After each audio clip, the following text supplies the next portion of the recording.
नमस्कार दोस्तों, कैसे हैं आप सभी। मैं अनीस वर्मा आप सबका स्वागत करता हूं जायसवाल कोचिंग सेंटर पे। आज हम बात करने वाले हैं एमपी टेट वर्ग 3 के बारे में, जो जो कि प्रीवियस क्वेश्चन पूछे जाते हैं, उसको उसी क्वेश्चन के ओरिएंटेड क्वेश्चन हमने लेके आया है।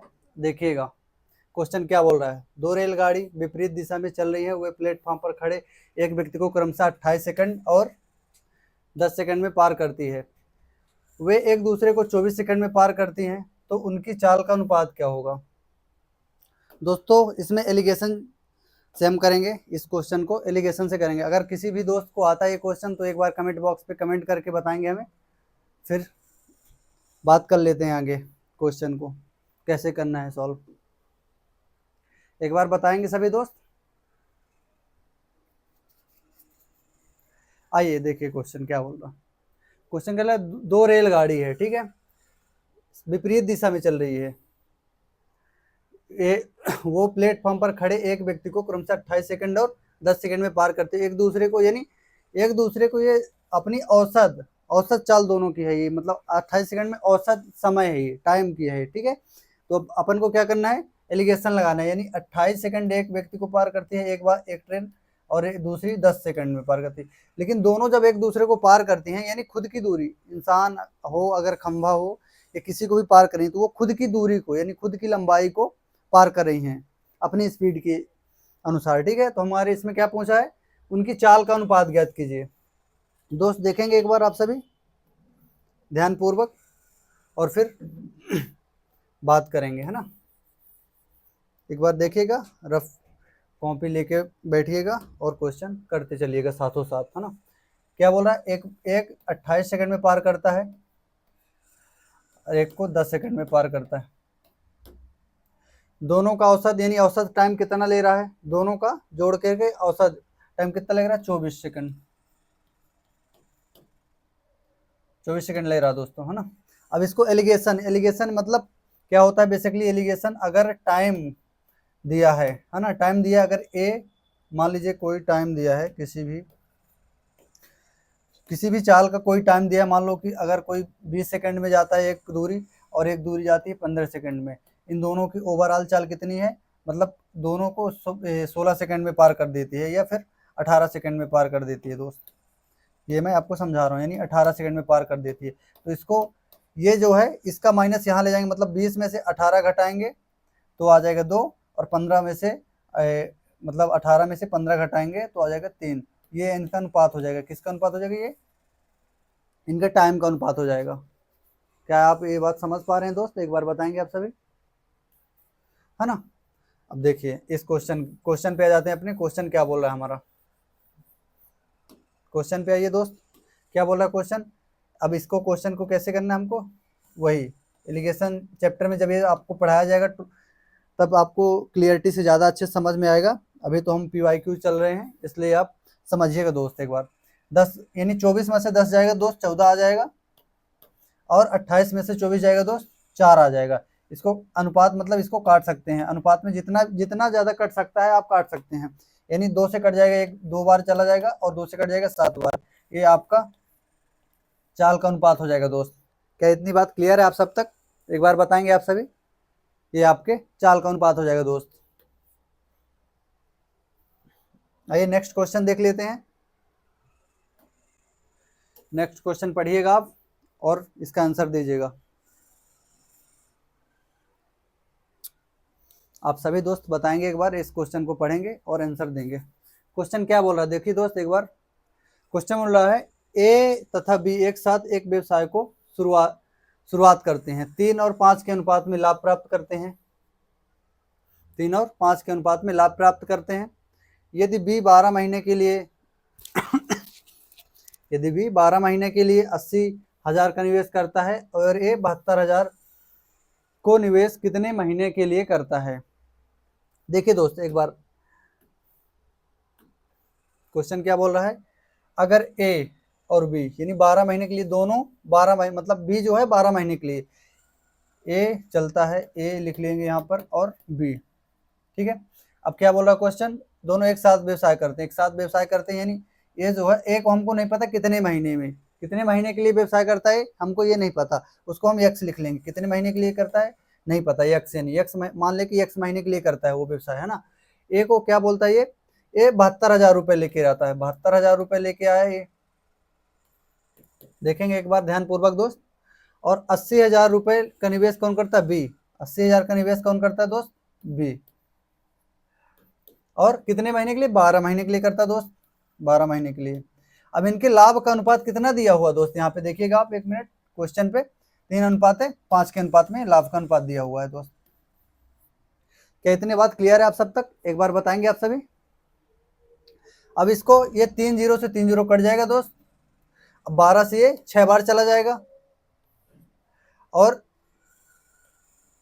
इसको और काटेंगे अगर तो ये कितने बार चला जाएगा दोस्त, 2 से 3 बार चला जाएगा, और 2 से 40 बार चला जाएगा, 3x हो जाएगा ये। क्या यहाँ तक क्लियर है आप सभी को, एक बार दोस्त बताएंगे आप सभी, फिर बात करते हैं। यहाँ तक क्लियर है क्या। अब आपको देखना है हमको, ये 3 और 5 के अनुपात में है, 3 और 5 के अनुपात पे है, यानी x की वैल्यू हम कितनी रख दें, ये मतलब x में कितना इंटू कर दें कि ये 3-5 के अनुपात में आ जाए। अब या तो आप इसमें से मतलब आप क्या बोलते हैं ऑप्शन से उठा लीजिए, या फिर अपने से, अगर 3x है मान लीजिए कितना है ये जो है 3x है, यानी 3 × 5 कर देंगे, अनुपात में 40 है, तो क्या आ जाएगा ये 8 कर देंगे, सॉरी 8 आ जाएगा, 5 नहीं आएगा यहाँ पे। आप समझ पा रहे हैं मेरी दोस्त, मेरे बात को दोस्त, एक बार बताएंगे आप सभी। 8 से ये 5 बार चला जाएगा दोस्त, और 3:5, क्या क्वेश्चन में यही बोला है, 3:5, यानी 8 हमारा आंसर आ जाएगा दोस्त, 8 हमारा आंसर आ जाएगा। क्या इतनी बात आप सब तक क्लियर है, एक बार बताएंगे आप सभी, फिर बात कर लेते हैं आगे क्वेश्चन पे। आप सभी बताएंगे दोस्त एक बार, फिर आगे की बात करते हैं। आइए नेक्स्ट क्वेश्चन देखते हैं, और नेक्स्ट क्वेश्चन का आप सब जवाब देंगे। क्वेश्चन क्या बोला है, एक बार अच्छे से पढ़ना है आपको क्वेश्चन को, और क्वेश्चन को अपने से पहले खुद से एक बार कोशिश करनी है करने की, अगर बन जाए तो ठीक है, अगर नहीं बनता तो आप एक बार सोल्यूशन देख सकते हैं कि कैसे करना है ना। एक बार सभी दोस्त बताएंगे आप सब। आइए देखते हैं क्वेश्चन क्या बोल रहा है, क्वेश्चन को एक बार पढ़िए फिर बात करते हैं। एक संख्या जिसके 5वें भाग में, एक संख्या जिसके 5वें भाग की वृद्धि के बाद प्राप्त संख्या उस संख्या के चौथे भाग में 10 कमी के बाद प्राप्त संख्या के बराबर है। अब हमको ये चीज देखना है, यानी बराबर, ये बराबर क्या बोल रहा है दोस्त, एक बार देखेंगे आप सभी फिर बताएंगे। क्या बोला, एक संख्या जिसके 5वें भाग में 4 की वृद्धि के बाद प्राप्त संख्या उस संख्या के चौथे भाग में 10 की कमी के बाद संख्या बराबर हो जाती है। अब समझ पा रहे हैं यहाँ तक दोस्त। मान लो कोई संख्या n है, उस पे उसके 5वां भाग यानी n का 1/5 यानी 5 लिख लो। अब इसमें 4 की वृद्धि हो रही है, यानी प्लस का 4 कर लो दोस्त। अब क्या बोला, उस संख्या के चौथा भाग, यानी बराबर में आ जाएगा ना, यहाँ बराबर है, उस संख्या का चौथा भाग यानी n का चौथा भाग 1/4 में अगर 10 की कमी की जाए, मतलब माइनस का 10 किया जाए, तो वह संख्या ज्ञात कीजिए। अब हमको संख्या ज्ञात करना, अब इसको आप सॉल्व कर लीजिए, यानी n प्लस इससे ये 5 बार गुणा हो जाएगा इसका, तो 20 आ जाएगा दोस्त, बटा 5 आ जाएगा, n माइनस 40 बटा 4 आ जाएगा दोस्त। क्या यहाँ तक क्लियर है आप सब तक, एक बार बताएंगे आप सभी। अब इसको क्या करेंगे दोस्त, तिर्यक गुणा कर देंगे, यानी 4n आ जाएगा, यहाँ पर 80 आ जाएगा, 20 × 4 80 आ जाएगा, बराबर 5n आ जाएगा यहाँ पर, और 5 × 40 बराबर 200 आ जाएगा, माइनस का 200 आ जाएगा दोस्त। क्या यहाँ तक क्लियर है आप सब, एक बार बताएंगे आप सभी। फिर इसको क्या करेंगे, पंचांतर कर देंगे, यानी 200 को हम इस साइड लाएंगे, 200 को पक्षांतर करेंगे, यानी माइनस वाला चिन्ह है प्लस में आ जाएगा, यानी 280 आ जाएगा जुड़ करके, दोनों ये जुड़ कर 280 आ जाएंगे, 4 उधर जाएगा तो माइनस में हो जाएगा, तो बराबर n की वैल्यू 280 आ जाएगी दोस्त। क्या यहाँ तक क्लियर है आप सभी को, एक बार बताएंगे आप सभी, यानी 280 आपका आंसर, यानी दूसरा नंबर। क्या यहाँ तक क्लियर है मेरे दोस्त, एक बार बताएंगे आप सभी, फिर चलते हैं हम नेक्स्ट क्वेश्चन पे। आइए नेक्स्ट क्वेश्चन देखते हैं क्या बोल रहा है। क्वेश्चन को एक बार अच्छे से पढ़ना है दोस्त, पढ़ने के बाद ही आपको समझ में आएगा क्लियर कि कैसे करना हमको, और किस टाइप से करना है, किस तरीके से, किस जल्दी जल्दी कितना कर सकते हैं हम, ऐसे करना हमको, है ना। देखिए क्वेश्चन क्या बोल रहा है, दो अंकीय संख्या सातवां भाग उस संख्या के आधे से 15 कम है, दो अंकों की संख्या के अंकों का योग ज्ञात करना है। अब देखिए सातवां भाग है, अब हमको कोई ऐसी संख्या लेना जो 7 से डिविजिबल हो, 7 से डिविजिबल हो यानी 7 से उसका भाग जाए। अब 7 से भाग जाने वाली दो संख्या यानी 14 ले लेते हैं। मान लो अगर हम 14 ले लिए, कोई संख्या है 14, ठीक है, 14 ले लीजिए। 14 के मल्टीपल यानी 14 के पहाड़े में जितनी भी जो भी संख्या है आप उनको भी ले सकते हैं, लेकिन हम 14 ले लिए। सातवां भाग उस संख्या के आधे से 15 कम है ना, उस संख्या के आधे से 15 कम है। अब देखिए दोस्त क्या बोल रहा है, सातवां भाग इसका 1/7।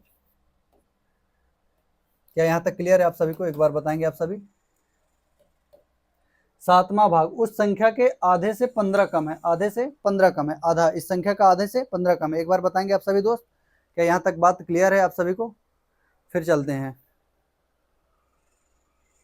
एक बार सभी दोस्त बताएंगे यहाँ तक क्लियर है, मेरी वॉइस क्लियर आ रही है, आप सबको समझ में आ रहा है मेरी बात?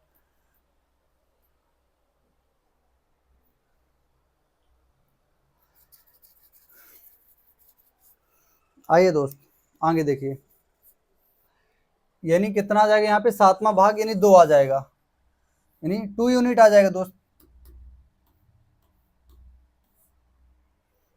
इसका सातवां भाग यानी 14 का हमने कोई संख्या मानी 14, 14 का सातवां भाग क्या हो जाएगा, 2 आ जाएगा।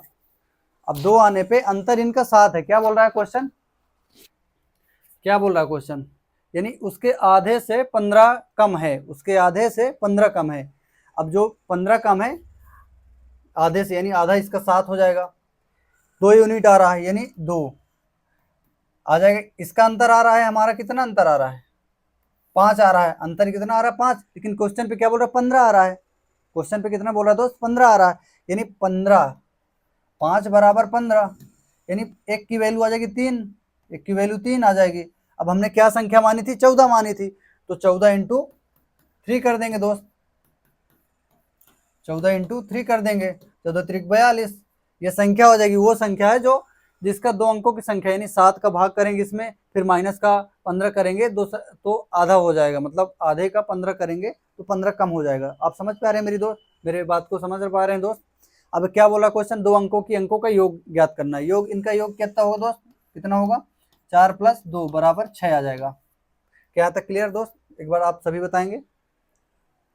फिर चलते हैं नेक्स्ट क्वेश्चन पे, नेक्स्ट क्वेश्चन देखेंगे। क्वेश्चन क्या बोल रहा है, क्वेश्चन को एक बार ध्यानपूर्वक पढ़ना है और फिर इसका आंसर देना आप सभी को, है ना। देखिए दोस्त क्या क्वेश्चन क्या बोल रहा है,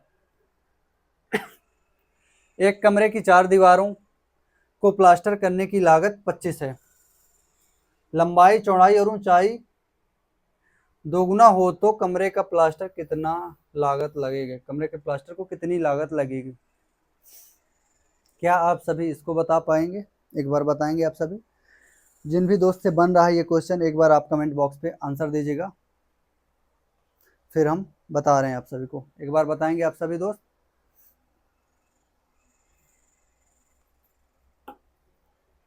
देखिए क्या बोल रहा है, एक कमरे के 4 दीवारों को प्लास्टर करने की लागत 25 रुपए। अब चारों दीवारों का क्षेत्रफल यानी कमरे का क्षेत्रफल क्या आ जाएगा दोस्त, कमरे का क्षेत्रफल क्या आ जाएगा, कमरा यानी एक आयत, समझ पा रहे हैं यार, यानी 2 गुणे लंबाई धन चौड़ाई। अब ऊंचाई का भी दिया है यानी ऊंचाई भी लिख लेंगे। क्या यहाँ तक क्लियर है आप सभी को? एक बार बताएंगे आप सब, क्या यहाँ तक क्लियर है आप सभी को? एक बार बताएंगे आप सभी।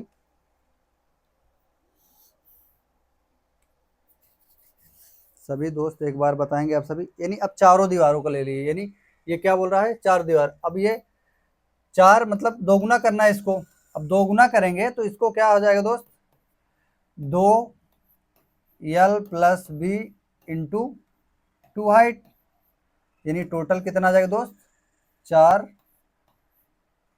लंबाई प्लस चौड़ाई, यह आ जाएगा दोस्त। एक बार आप सभी बताएंगे। अब इसका क्या बोल रहा है, ये क्वेश्चन क्या बोल रहा है दोस्त, एक बार आप सब बताएंगे। ये अच्छा यहाँ पे है ना, एक बार आप सभी बताएंगे दोस्त, यहाँ तक क्लियर है आप सभी को? फिर चलते हैं नेक्स्ट पे। क्या यहाँ तक क्लियर है आप सभी को?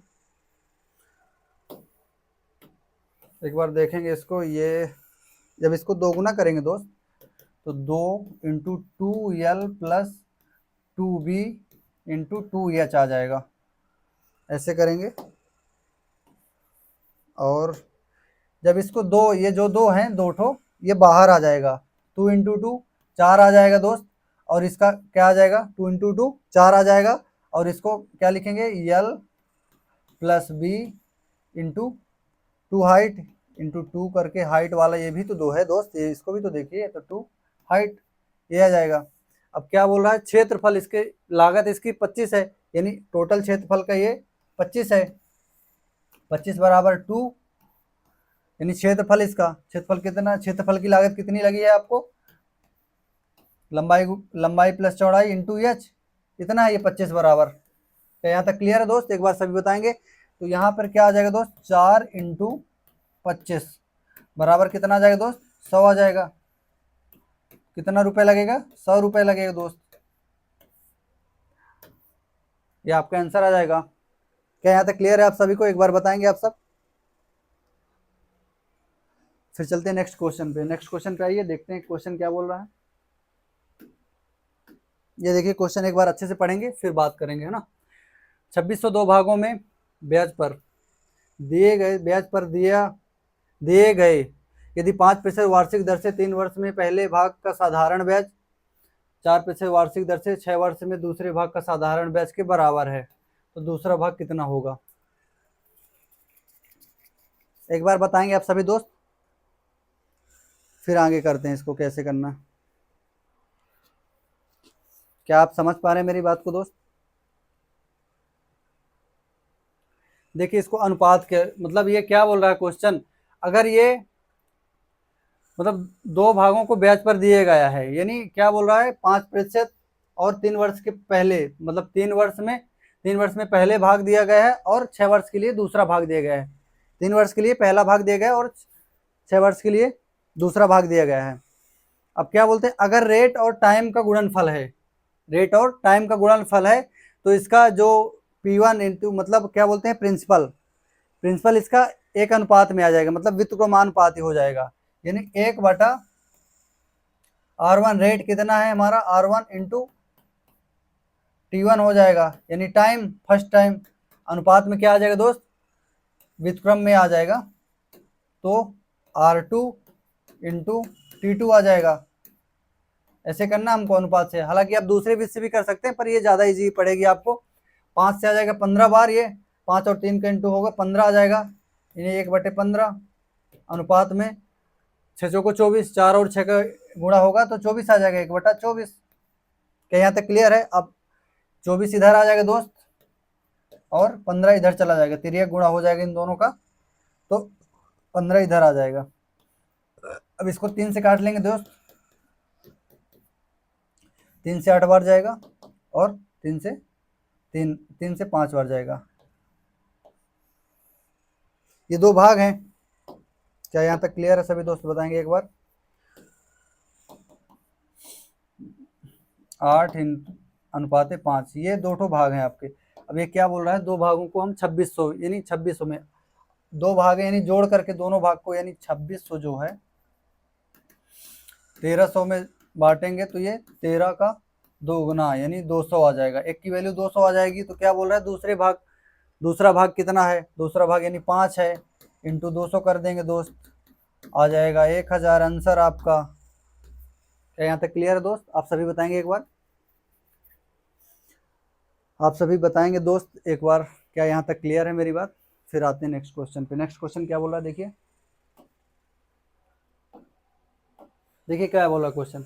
एक लड़का 12 किलोमीटर प्रति घंटे की गति से स्कूल जाता है, वह 8 किलोमीटर प्रति घंटे की गति से अपना घर लौटता है। यदि उसे पूरी यात्रा के लिए 50 मिनट का समय लिया है, तो चली गई कुल दूरी दोस्त ज्ञात करना है। अब मान लीजिए कुल दूरी हमारे पास क्या है, x मान लीजिए, या आप कोई भी कोई भी नंबर ले सकते हैं। मान लीजिए कुल दूरी x है, क्या बोल रहा है, 12 किलोमीटर प्रति घंटे की स्पीड से जा रहा है एक बार, और वहां से जब रिटर्न आ रहा है तो 8 की स्पीड से आ रहा है, 8 किलोमीटर प्रति घंटे की स्पीड से आ रहा है। जिसमें से समय लगा इसको 50 मिनट। अब ये ट्रेन वाला चैप्टर है, ट्रेन वाला जब चैप्टर पढ़ेंगे तब आपको ज़्यादा अच्छे से क्लियर हो पाएगा, लेकिन अभी हालांकि आप ये इस क्वेश्चन को अच्छे से समझ पाएंगे, मैं इतना सरल तरीके से आपको बताने वाला हूँ।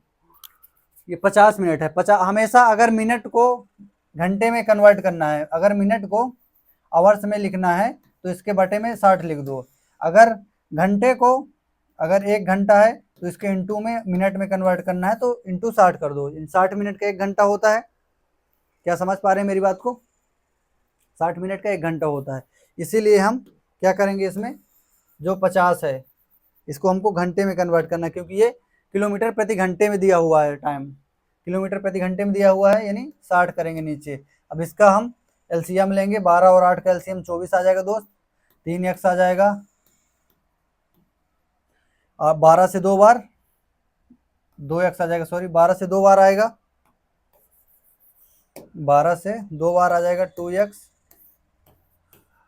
प्लस 8 से 3 बार आ जाएगा, यानी 3x आ जाएगा। क्या यहाँ तक क्लियर है आप सभी को? 50/60। अब 6 से इसको काट देंगे, 6 से 4 बार चला जाएगा दोस्त, 6 से 10 बार चला जाएगा, 2 से और काट दीजिए, 2 से 2 बार, 2 से 5 बार चला जाएगा। क्या यहाँ तक क्लियर है? एक बार सभी बताएंगे दोस्त, क्या यहाँ तक क्लियर है आप सभी को? एक बार बताएंगे आप सभी। अब क्या बोला क्वेश्चन, इसको मल्टीप्लाई कर देना है, तिर्यक गुणा कर देना है। 5 का 2 गुना 10x हो जाएगा, 5x है ये, 25x हो जाएगा, डायरेक्ट लिख लो ना दोस्त, इतना अपन को क्या करना है ना। 25x आ जाएगा बराबर 50 का 2 गुना 100 आ जाएगा, x की वैल्यू 4 आ जाएगी, 25 से 4 बार जाएगा, 4 आ जाएगी। क्या यहाँ तक क्लियर है दोस्त? अब ये अपन ये आंसर नहीं है इसका 4, कुछ बच्चे क्या करेंगे, इसको आंसर मार के चल देंगे, ऐसा गलती हमको नहीं करनी है। ये 1 बार की दूरी है, यानी x हमने मानी थी 1 बार की दूरी, अब ये 1 बार की दूरी है, यानी दोनों बार उसने किया, यानी टोटल दूरी पूछिए, टोटल दूरी को हम, यानी टोटल दूरी 2 बार आया, यानी 4 का 2 गुना 8 हो जाएगा दोस्त। क्या यहाँ तक क्लियर है आप सभी को? एक बार बताएंगे आप सब। आइए नेक्स्ट क्वेश्चन पे चलते हैं, नेक्स्ट क्वेश्चन पढ़िए और आप आंसर दीजिए। देखिए क्वेश्चन क्या बोल रहा है दोस्त। 65 छात्रों की एक कक्षा का औसत भार 55.78 किलोग्राम है। जब नए लड़कों का भार कक्षा में शामिल किया जाता है तो औसत 700 ग्राम बढ़ जाता है। तो नए लड़कों का औसत भार ज्ञात कीजिए, नए लड़कों का औसत भार ज्ञात कीजिए। अब क्या 65 लड़कों का, देखिए दोस्त क्वेश्चन क्या बोल रहा है।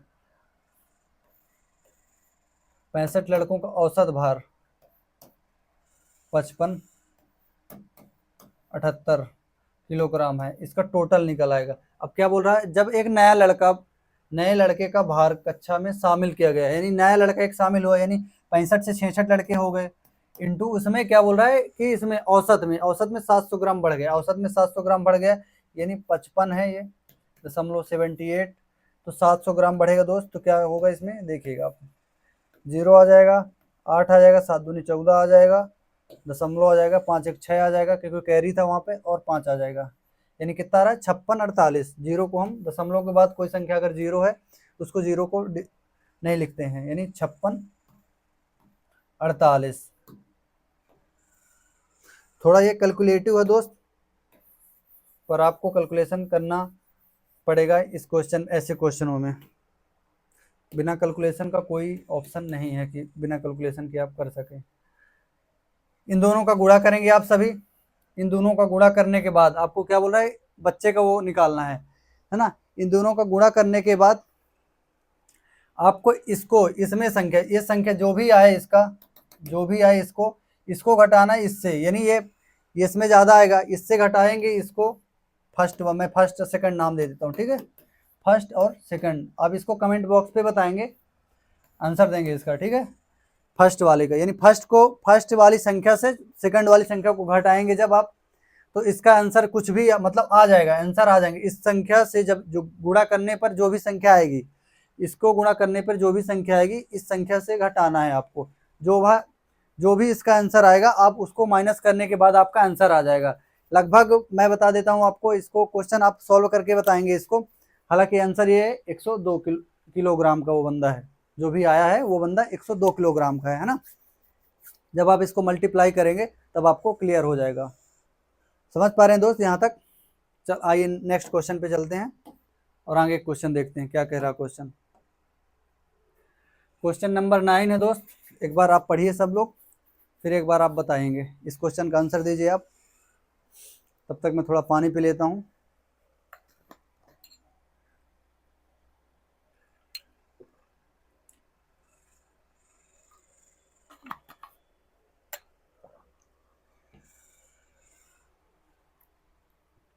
देखिए क्वेश्चन क्या बोला दोस्त, एक घनाभ की लंबाई चौड़ाई ऊंचाई का योग 19 सेंटीमीटर है। यदि घनाभ का विकर्ण की लंबाई 13 सेंटीमीटर है तो घनाभ का कुल पृष्ठीय क्षेत्रफल कितना है। अब इसमें तो आपको दोस्त ये 3D वाले क्वेश्चन है, इसमें तो आपको सूत्र तो याद करना पड़ेगा, फॉर्मूला। अब जो लोग पढ़े हैं, यानी जो भी दोस्त पढ़े हुए हैं, इस क्वेश्चन का आंसर देंगे एक बार, फिर हम बात करते हैं। तब तक मैं कुछ दूसरा लिख दो, यानी विकर्ण की लंबाई कितनी दी हुई है, लिखना क्या है इसमें, लिखना नहीं है। विकर्ण की लंबाई 13 सेंटीमीटर है और इसकी चौड़ाई का, इन तीनों का योग, लंबाई और चौड़ाई ऊंचाई की तीनों का योग कितना दिया हो, आप देख पा रहे होंगे 19 दिया हुआ है। ठीक है, अब बात करेंगे, यानी घनाभ का विकर्ण की सूत्र क्या होता है। घनाभ का विकर्ण,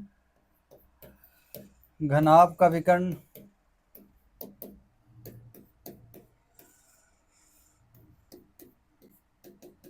घनाभ का विकर्ण बराबर क्या होता है दोस्त, एक बार आप देखिएगा, लंबाई का स्क्वायर धन चौड़ाई का स्क्वायर धन ऊंचाई का स्क्वायर, अंडर रूट में रहेगा।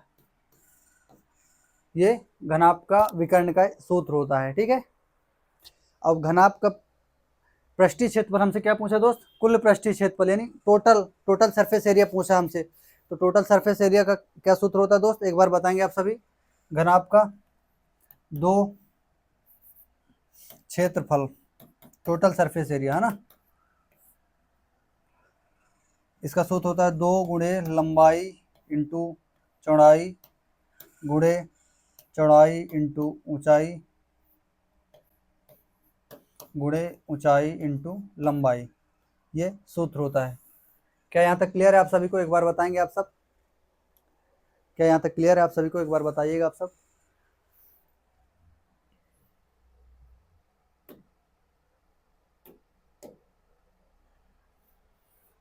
क्या यहाँ तक क्लियर है दोस्त, एक बार आप सब बताएंगे। आपको सूत्र तो पता चल गया होगा। यानी हम क्या करेंगे, इसका लंबाई का स्क्वायर, लंबाई का स्क्वायर धन चौड़ाई का स्क्वायर धन ऊंचाई का स्क्वायर, यानी हाइट,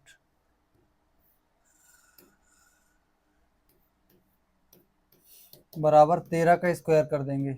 विकर्ण तो हमारा 13 दिया हुआ है। अब रूट, जब भी कोई भी संख्या, अगर मान लीजिए कोई संख्या यहाँ पर 5 है और इसके बराबर में 3 है, तो ये जो रूट है, रूट अगर अगली वाली संख्या पे जाएगा, उस साइड जाएगा, तो इसमें वर्ग चढ़ जाएगा, ये वर्ग चढ़ जाएगा। समझ पा रहे हैं, ऐसा होता है। ये कुछ रूल होते हैं जिनको आपको समझना पड़ेगा और जानना पड़ेगा। समझ पा रहे हैं।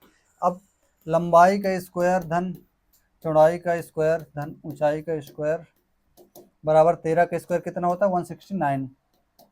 क्या यहाँ तक क्लियर है आप सभी को, एक बार बताएंगे सभी दोस्त। अब एक सूत्र होता है a प्लस बी प्लस सी का होल स्क्वायर होता है। अब उसी से हम करने वाले इसको, आपको हालांकि सूत्र पता होना चाहिए तभी आप कर पाएंगे ऐसे क्वेश्चन को, वरना बहुत डिफिकल्ट हो जाएगा।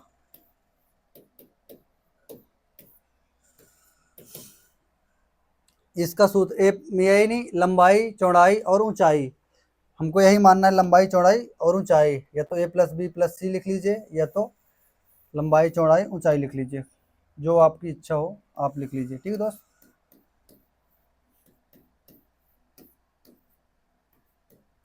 इसका सूत्र क्या होता है एक बार बताएंगे आप सभी, अगर किसी को पता है तो एक बार कमेंट बॉक्स पे कमेंट कीजिएगा। आइए देखते हैं इसका सूत्र क्या होता है। क्या होगा इसका सूत्र, ए का स्क्वायर धन बी का स्क्वायर धन सी का स्क्वायर इंटू 2 AB धन BC धन CA, ये सूत्र होता है दोस्त। क्या यहाँ तक क्लियर है आप सबको? एक बार बताएंगे आप सभी। फिर इसमें क्या करना है, जो मान हमने प्राप्त किया है उसको रख देना है बस, और कुछ नहीं करना। यानी a प्लस बी प्लस यानी कुल लंबाई की चौड़ाई का योग कितना दिया था, 19 दिया होता है, तो यानी 19 का स्क्वायर क्या हो जाएगा दोस्त? एक बार आप सभी बताएंगे। स्क्वायर के लिए मैंने बोला था आपसे कैलकुलेशन चैप्टर पे, 19 का स्क्वायर कितना हो जाएगा दोस्त? एक बार सभी बताएंगे आप। 19 का स्क्वायर 361 होता है दोस्त, बराबर लंबाई का स्क्वायर, चौड़ाई का स्क्वायर और ऊंचाई का स्क्वायर हमने मान निकाला यहाँ पे 169 है, 169 रखेंगे दोस्त। और हमको मान किसका चाहिए? इसी का तो चाहिए हमको, यही तो हमारा क्षेत्रफल है, घनाभ का क्षेत्रफल यही तो है। 2 गुणे लंबाई गुणे चौड़ाई, चौड़ाई गुणे ऊंचाई, ऊंचाई गुणे लंबाई, यही तो क्षेत्रफल। इसका सूत्र चाहिए हमको, मतलब यही चाहिए हमको। अगर इसको पूरा x मान लो या फिर आप इसी को उतार दो, है ना, इसको उतार लीजिएगा, 169 सॉरी 169 आ जाएगा। अब इसका आंसर क्या आ जाएगा? 361 माइनस 169 करेंगे तो आंसर कितना आ जाएगा दोस्त? एक बार आप बताएंगे आप सभी। इसको घटाएंगे एक बार फिर बताइएगा आप। इसको घटाएंगे तो 1 आ जाएगा 11 में से, और 15 में से 6 चला जाएगा तो सॉरी 11 में से 9 चला जाएगा दोस्त तो 2 आ जाएगा, और 15 में से 6 चला जाएगा तो 9 आ जाएगा, 2 में से 1 चला जाएगा तो 1 आ जाएगा।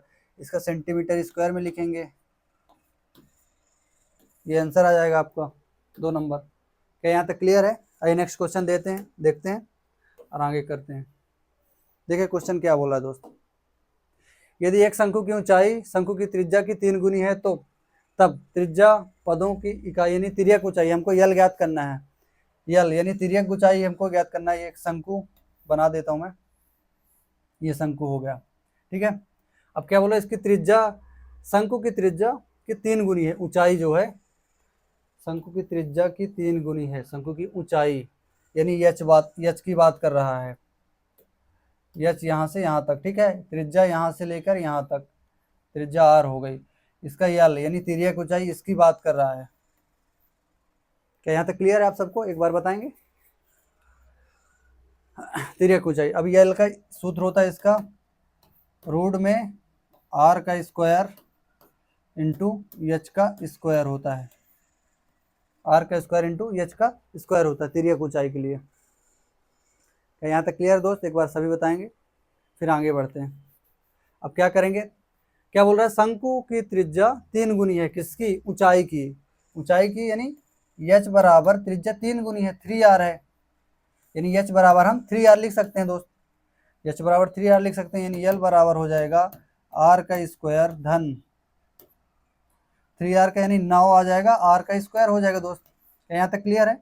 यानी 10r यानी 10r स्क्वायर हो जाएगा रूट के अंदर, यानी रूट के अंदर 10 रहेगा लेकिन r बाहर आ जाएगा। यही आपका आंसर आ जाएगा दोस्त, दूसरा नंबर। क्या यहाँ तक क्लियर है आप सबको? एक बार बताएंगे आप सभी। आइए नेक्स्ट क्वेश्चन देखते हैं दोस्त।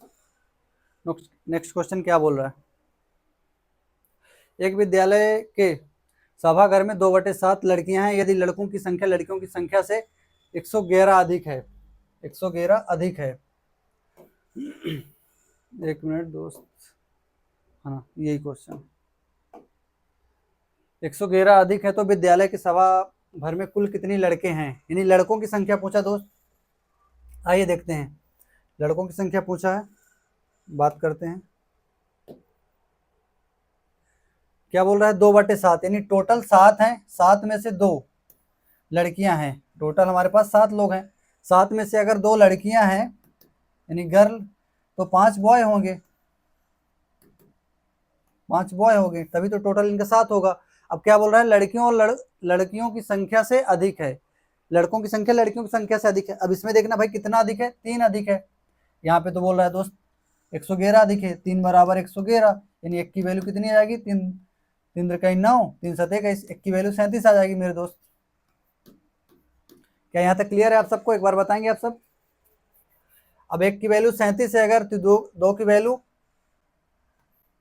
74 आ जाएगी दोस्त, 2 की वैल्यू 74 आ जाएगी, और 5 की वैल्यू कितनी आ जाएगी दोस्त, 5 की वैल्यू कितनी आ जाएगी, ये आ जाएगी आपको एक 185 आ जाएगा दोस्त। 5 की वैल्यू 185 आ जाएगा। अगर किसी भी संख्या पे 5 का मल्टीप्लाई करना है, मैंने आपको बताया था कैलकुलेशन चैप्टर पे। तो क्या बोल रहा है क्वेश्चन में, लड़कों की संख्या 185 है, यानी 185 आंसर आ जाएगा। क्या यहाँ तक क्लियर है आप सबको, एक बार बताएंगे। फिर चलते हैं नेक्स्ट क्वेश्चन पे। आइए नेक्स्ट क्वेश्चन पे चलते हैं दोस्त। नेक्स्ट क्वेश्चन क्या बोल रहा है एक बार पढ़ेंगे फिर बताएंगे। एक घन को 3 सेंटीमीटर, 4 सेंटीमीटर और 5 सेंटीमीटर किनारे वाले 3 घनों को पिघलाकर बनाया गया है। बनाए गए नए घन के ऊपरी एवं निचली पृष्ठ का क्षेत्रफल ज्ञात कीजिए। ऊपरी और निचली पृष्ठ का क्षेत्रफल ज्ञात कीजिए। क्या यहाँ तक क्लियर है दोस्त, एक बार बताएंगे आप सभी।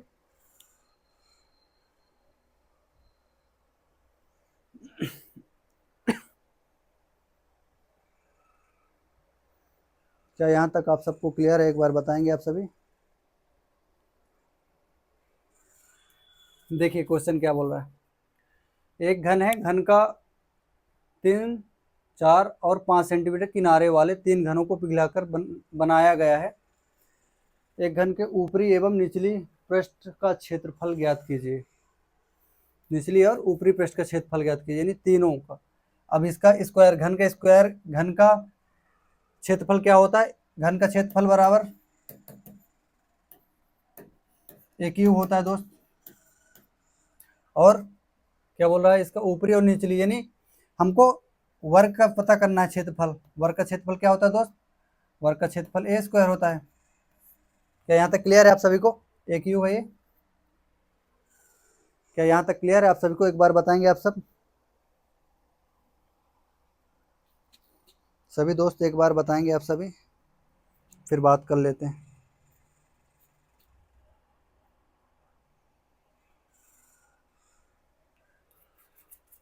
यहाँ तक क्लियर है आप सबको। अब देखिए घन का आयतन, इसको हम मिटा देते हैं।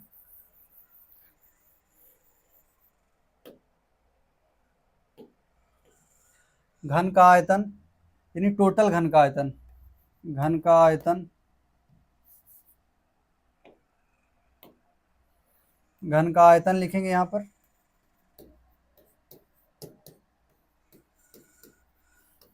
आयतन बराबर जो क्या बोल रहे, तीनों घनों को पिघलाकर बनाया गया, यानी तीनों घरों को पिघलाकर जो भी बनाया गया, तीनों घनों को पिघलाकर, तीनों घनों को, 3 घन कितने हैं, 3, 4, 5, यानी क्यूब। घन का आयतन कितना होता है, एक क्यूब होता है।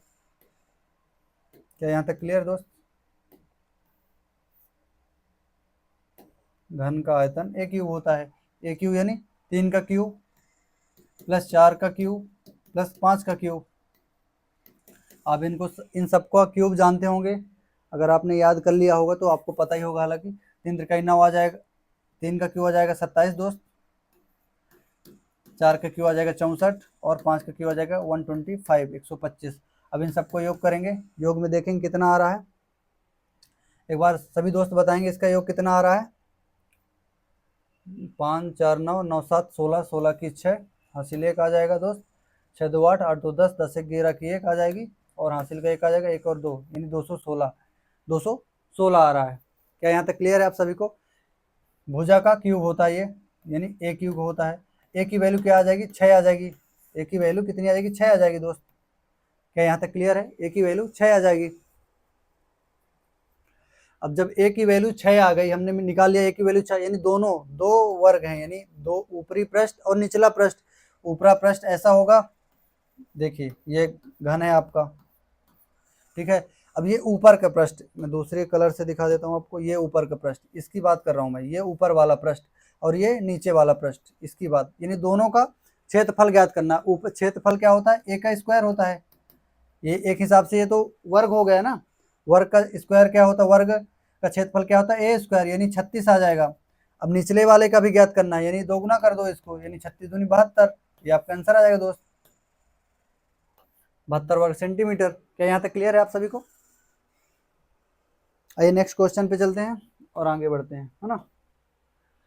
ये क्वेश्चन देखिए, सिंप्लीफिकेशन का क्वेश्चन है ये। ऐसे क्वेश्चन एग्जाम में काफ़ी देखने को मिलते हैं और हर एग्जाम में देखने को मिलेंगे आप सभी को, है ना। आइए देखते हैं क्या क्या बोला क्वेश्चन। 25 माइनस ये तो बोर्ड मास का क्वेश्चन, मतलब बोर्ड मास की जानकारी होगी तब आपको इसको अच्छे तरीके से कर पाएंगे। एक बार मैं थोड़ा सा ज़्यादा ना बोल करके थोड़े से मैं बता देता हूँ बोर्ड मास क्या चीज़ है। बोर्ड मास अगर किसी भी संख्या में पहले कोष्टक यानी पहले बड़ा कोष्टक सॉल्व करेंगे, फिर मझिला ये उससे छोटा वाला क्वेश्चन, फिर सबसे छोटा वाला क्वेश्चन, कोष्टक कोष्टक के अंदर जितना भी होगा पहले उसको सॉल्व करेंगे, उसके बाद भाग को पहले करेंगे, फिर गुणा करेंगे, फिर बाद में प्लस करेंगे, फिर बाद में माइनस करेंगे, यानी लास्ट में माइनस। ये चीज़ें होती हैं। आइए अब देखते हैं क्वेश्चन क्या बोल रहा है। क्वेश्चन क्या बोल रहा है, हमने क्या बोला, पहले कोष्टक यानी पहले इसको हल करेंगे दोस्त, इसको हल करेंगे, फिर बाद में इसको हल करेंगे ऊपर वाले को, यानी सबसे पहले तो इसको हल करेंगे, ये वाला कोष्टक के अंदर है, जब सबसे पहले उसको हल करना है हमको, यानी 9 का भाग 3 पे देंगे तो कितना आ जाएगा, 3 बार जाएगा, 6 में से 3 घट जाएगा तो 3 आ जाएगा, भाग में 3 भी है, 3 से 3 कट जाएगा यानी एक बार आ जाएगा, एक आ जाएगा। अब यहाँ पे क्या दिया हुआ है, ये इसकी वैल्यू, तो यहाँ से यहाँ तक की वैल्यू एक आ गई दोस्त, क्या देख पा रहे हैं आप सभी, माइनस का एक आ जाएगा।